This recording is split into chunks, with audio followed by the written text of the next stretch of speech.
આજની આપણી વાતનો વિષય છે એંગર મેનેજમેન્ટ. ક્રોધની જે ભયંકર જ્વાળામુખીઓ છે અને એના જે વિપરીત પરિણામો સમાજે જોયા છે, એ ક્રોધને કેવી રીતે કાબૂમાં રાખવો, એ ક્રોધ ઉપર કેવી રીતે વિજય મેળવવો, એ વિશે થોડી વાતો સમજવાનો આપણે પ્રયત્ન કરીશું. વર્ષો જૂની વાત છે, જર્મનીના હેમ્બર્ગ શહેરમાં એક આંતરરાષ્ટ્રીય સાયકેટ્રિસ્ટ કોન્ફરન્સ થઈ. એ કોન્ફરન્સમાં દેશ પરદેશથી બધા ડૉક્ટર્સ પધારેલા. ત્રિદિવસીય આ કોન્ફરન્સમાં પ્રથમ જ દિવસે પ્રથમ સત્રમાં પહેલું જ પેપર રીડિંગ હતું. એમાં એના અંતે કંઈક પ્રશ્નોત્તરી થઈ, એમાં કંઈક ઉગ્ર સ્વરૂપ પકડાયું, થોડી ગાળાગાળી પણ થઈ ગઈ, બથમ-બથ્થા પણ આવી ગયા. આ કક્ષાના આંતરરાષ્ટ્રીય ડૉક્ટર્સ એનું આવું વર્તન ત્યાં બેઠેલા સર્વે જોયું. પછી તો ખુરશી ટેબલ બધું એકબીજા ઉપર માર્યું. તાત્કાલિક પોલીસને બોલાવવી પડી. પોલીસે બધાને છૂટા પાડ્યા. પોલીસે થોડું ઇન્ટ્રોગેશન પણ કર્યું. ચારેક વ્યક્તિઓ આની માટે જવાબદાર છે એવું પ્રાથમિક તબક્કામાં પોલીસને લાગ્યું. બધાને પોલીસ સ્ટેશન લઈ ગયા. 9 જેટલા ડૉક્ટર્સ બહુ ઈજાને પામ્યા હતા. એ લોકોને તાત્કાલિક હોસ્પિટલમાં ખસેડાયા અને કોન્ફરન્સ પૂરી થઈ ગઈ. આ કોન્ફરન્સનું શીર્ષક હતું, એનો મધ્યવર્તી વિચાર હતો કે ક્રોધ ઉપર કાબુ કેવી રીતે મેળવવો. આ જ સાયકેટ્રિસ્ટ સામાન્ય સિવિલિયન્સને સલાહ આપતા હોય છે કે ક્રોધ ઉપર કાબુ કેવી રીતે મેળવવો. પણ જ્યારે પ્રસંગ બન્યો ત્યારે આ અનાદિ દોષ ઉપર લેશ પણ સંયમ રાખવો એ ઘણી દુષ્કર વાત બની જાય છે. એટલે ભગવાન સ્વામિનારાયણે એમના વચનામૃત લોયા પ્રકરણમાં પહેલામાં વાત કરી છે કે જો થોડો પણ ક્રોધ ઉપજે તો પણ એ અતિશય દુઃખદાયક છે. ભગવાન સ્વામિનારાયણે આ વચનામૃતમાં ક્રોધને વાઘ સાથે, દીપડા સાથે, કાળા સર્પ સાથે સરખાવ્યો છે. ભગવાન સ્વામિનારાયણે કીધું કે જેમ વાઘ હોય, દીપડો હોય, કાળો સર્પ હોય, એ જેમ અન્યને ડરાવે અને અન્યના પ્રાણને હરી લે છે, એમ આ ક્રોધ છે અન્યને ડરાવે છે, અન્યના પ્રાણને હરી લે છે. એ વાત ભગવાન સ્વામિનારાયણે ત્યાં કરી છે અને હકીકત છે.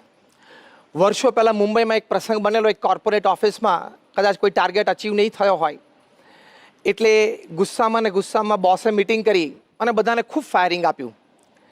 એમાં 3-4 જણાને જે એમ લાગતા હતા કે જવાબદાર છે એમને છૂટા પણ કર્યા. એમાં એક લેડી એમ્પ્લોયને એમણે છૂટી કરી. એ લેડી એમ્પ્લોય કીધું કે સર, મારો વાંક નથી, તમે મારી રજૂઆત સાંભળો, મને એક ચાન્સ આપો. છતાં ગુસ્સામાં બોસે કીધું કે ના, no chance, you are fired. એ લેડી એમ્પ્લોય ઘરે ગયા અને ખૂબ જ ડિપ્રેશનમાં આવી ગયા, કારણ કે જવાબદારીઓ ઘણી હતી, અને એમણે પંખેથી લટકીને આત્મહત્યા કરી. આ કેસની તપાસ થઈ તો ઇન્ડિયન પિનલ કોડમાં એક કાયદો છે, આઈપીસીમાં, અબેટમેન્ટ ટુ સુસાઇડ. એટલે કે તમારા શબ્દોથી, તમારા વર્તનથી કોઈ ઇન્સ્ટિગેટ થાય, કોઈને એવી પ્રેરણા થઈ જાય કે હું આત્મહત્યા કરી લઉં, તો એની માટે પણ તમે જવાબદાર છો. આ બોસને ફાઇન થઈ અને લગભગ 9 વર્ષની જેલની સજા થઈ. એટલે ક્રોધાવેશમાં આવું થઈ શકે છે, જે ભગવાન સ્વામિનારાયણ આપણને કહ્યું. વર્ષો જૂનો રાજકોટનો પણ એક પ્રસંગ કે સાસુઓ વચ્ચે પ્રશ્ન થયેલો. જે પતિ એ રોજ સાંજે કારખાનેથી આવે એટલે રોજ સાંજે એની માતાનું પણ સાંભળવાનું, વહુનું પણ સાંભળવાનું. એમાં વળી એક દિવસે ત્રાસી ગયો, ક્રોધાવેશમાં આવી ગયો અને એણે એની પત્નીનું બેડરૂમમાં રાત્રે ખૂન કરી નાખ્યું. છરીના ઘા મારીને ખૂન કરી નાખ્યું. એમના 2 નાના સંતાનો, નિર્દોષ માસૂમ બાળકોનું પણ ખૂન કરી નાખ્યું અને એમને પણ જન્મટીપ સજા થઈ. તો આવા ઘણા બધા પ્રસંગો બને છે જે ભગવાન સ્વામિનારાયણે કહ્યું કે ક્રોધ છે ડરાવે છે અને પ્રાણને હરી લે છે. ઓફિસોમાં આવા પ્રસંગ બને છે, ઘરમાં પ્રસંગ બને છે, બાપ દીકરા વચ્ચે વ્યવહારમાં આવા પ્રસંગો બને છે. એટલે અંગ્રેજીમાં એક કહેવત છે કે anything that begins with anger ends in shame. કે જે કોઈ ક્રિયા કે કાર્ય એ ગુસ્સાથી એની શરૂઆત થાય તો એનું અંત્ય પરિણામ તો લજ્જા જ છે. અને બને છે, ઘણા બધા ક્રિકેટ ચાહકો છો, 2007માં જે આઈપીએલ રમાણી, ઇન્ડિયન પ્રીમિયર લીગ, એમાં એક પ્રસંગ બનેલો કે હરભજન સિંઘે શ્રીસંતને ગ્રાઉન્ડ ઉપર લાફો માર્યો. બંને ઇન્ડિયન ટીમમાં સાથે રમતા હતા, પણ આઈપીએલમાં સામસામે ટીમમાં હોય. અને એનું પરિણામ શું આવ્યું કે હરભજન સિંઘને લગભગ 2.5 લાખ રૂપિયાની મેચ ફી ફાઇન થઈ અને પ્રતિષ્ઠા ગઈ એમના વિશે ઘણું બધું લખાણું એ જુદું. તો આવી રીતે આ ક્રોધથી નુકસાન પણ છે, બેઇજ્જતી પણ છે, એવો આ દોષ છે. અને કદાચ કોઈ વ્યક્તિ એવી સમર્થ હોય, એવા પદ ઉપર આવી જાય અને પ્રશાસનની વ્યવસ્થા એવી થઈ જાય અને એ જો એને મોટો ક્રોધ ભભૂકી જાય તો સમાજને પણ બહુ મોટું નુકસાન થઈ શકે છે. એડોલ્ફ હિટલરને ઘણા કારણોથી યહૂદી પ્રત્યે એક ઘૃણા, એક નફરત અને એના પરિણામે ભયંકર ક્રોધ ઉપજેલો. અને આપણે જાણીએ છીએ પરિણામ કે 60 લાખ યહૂદીઓ એ આ હિટલરની ક્રોધાગ્નિમાં એ બળીને ભસ્મ થઈ ગયા. તો આ બધી હકીકતો છે.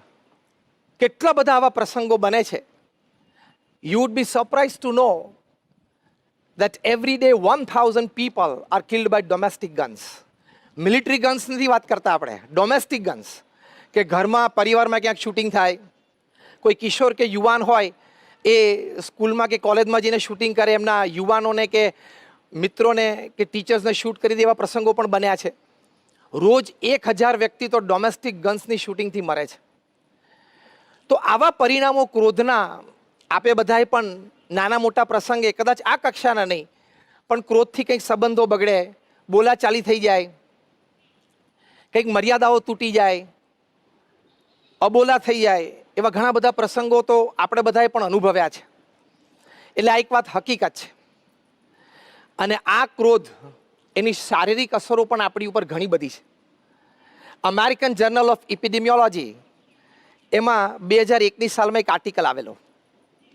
એ આર્ટિકલમાં સંશોધન પછી એવું લખવામાં આવેલું કે માણસ જ્યારે ક્રોધિત થાય છે ત્યારે એની બ્લડ સ્ટ્રીમમાં, એટલે કે એના લોહીમાં અમુક સ્ટ્રેસ હાર્મોન્સ રિલીઝ થાય છે. અને એ હાર્મોન્સના લીધે એનું બ્લડ પ્રેશર વધે છે, હાર્ટ રેટ ઇરેગ્યુલર થવા માંડે, મોટી ઉંમર હોય તો હાર્ટ એટેક પણ આવી શકે, અને લાંબે ગાળે કેન્સરની પણ શક્યતા છે, જે ક્રોનિક એંગરમાં રહેતા હોય, એટલે વારે વારે નાના નાના પ્રસંગે ગુસ્સામાં આવી જતા હોય એની વાત છે.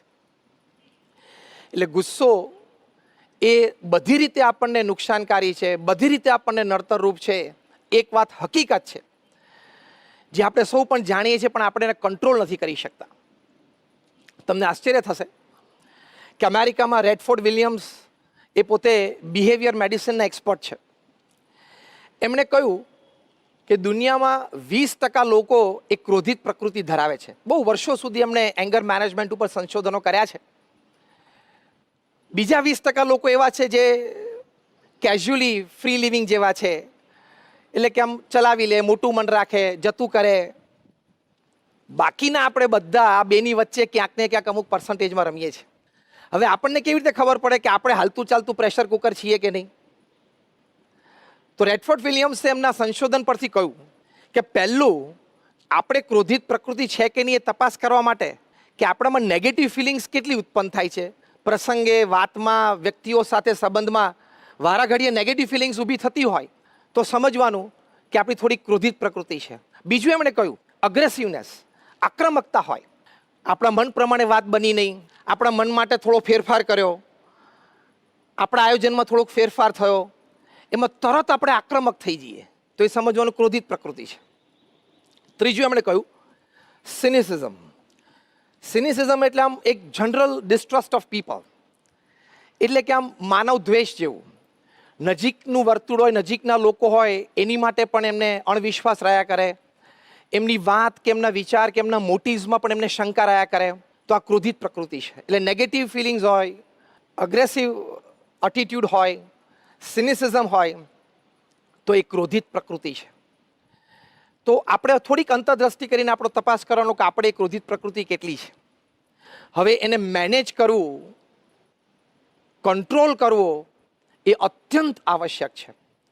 કારણ કે જો ન કરી શકીએ તો કોક વખત આપણે વ્યક્તિગત જીવનમાં, પારિવારિક જીવનમાં, સામાજિક જીવનમાં, વ્યવસાયિક જીવનમાં બધે ઠેકાણે નાના મોટા પ્રશ્ન આવવાની શક્યતા છે.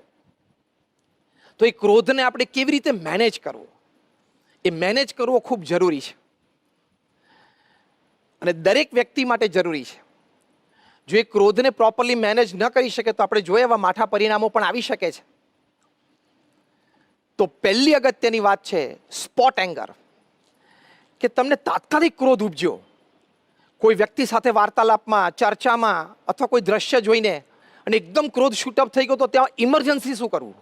તો ઘણા સંશોધનો પછી એવી વાત છે કે જો આવી સિચ્યુએશન એક ઊભી થઈ ગઈ તો shut your mouth, freeze your limbs એટલે કે આર્મ્સ, કાઉન્ટ 10, 1 2 3 4 5 6 એવી રીતે, અને while counting 10 leave the place, change the activity. એટલે કે તમારે મોઢું નહીં ખોલવાનું, હાથ નહીં ચલાવવાના, મનમાં 1 2 3 4 5 6 એવી રીતે ગણી એ જગ્યા છોડી દેવાની અને બીજી ક્રિયામાં પ્રવૃત્ત થઈ જવાનું. આ એમનો ઉપાય છે અને આ ઉપાયથી ઘણા બધાને પોતાના ક્રોધ ઉપર સંયમ આવ્યો છે. પણ આપણે તો ભગવાનના ભક્ત છીએ તો આપણે કાઉન્ટ 10 કરીએ એની કરતાં આપણે તો સ્વામિનારાયણ સ્વામિનારાયણ સ્વામિનારાયણ એવી રીતે ભજન કરી શકીએ તો એનાથી ઘણો બધો લાભ છે. ગુલઝારીલાલ નંદાને આ લાભ થયેલો. ગુલઝારીલાલ નંદા એક વખતના ભારતના કેન્દ્ર સરકારના પ્રધાનશ્રી હતા અને ત્યાર પછી કાર્યકારી પ્રધાનમંત્રી પણ બનેલા. એ બ્રહ્મ સ્વરૂપ શાસ્ત્રીજી મહારાજના યોગમાં આવેલા બ્રહ્મ સ્વરૂપ શાસ્ત્રીજી મહારાજ જેઓ આ BAPS સંસ્થાના સ્થાપક અને પરમ પૂજ્ય પ્રમુખ સ્વામી મહારાજના દીક્ષાગુરુ, એમના શિષ્ય પણ એ થયેલા. એક વખત એમણે નિષ્કપટ ભાવે શાસ્ત્રીજી મહારાજને કહ્યું કે સ્વામી, મને ક્રોધ બહુ આવી જાય છે. અને એવો ક્રોધ એમને આવતો કે પોતે લખતા હોને જો ક્રોધ આવે તો એ પેન પછાડીને એને તોડી નાખતા. આ બધી જ વાત એમણે શાસ્ત્રીજી મહારાજને કરી. ત્યારે શાસ્ત્રીજી મહારાજ એમને કહ્યું કે તમને ક્રોધ આવે ને ત્યારે તમારું મોઢું ખોલવું નહીં અને મનમાં સ્વામિનારાયણ સ્વામિનારાયણ સ્વામિનારાયણ 10 વખત બોલવું અને પછી ક્રોધ રહે તો કરવો.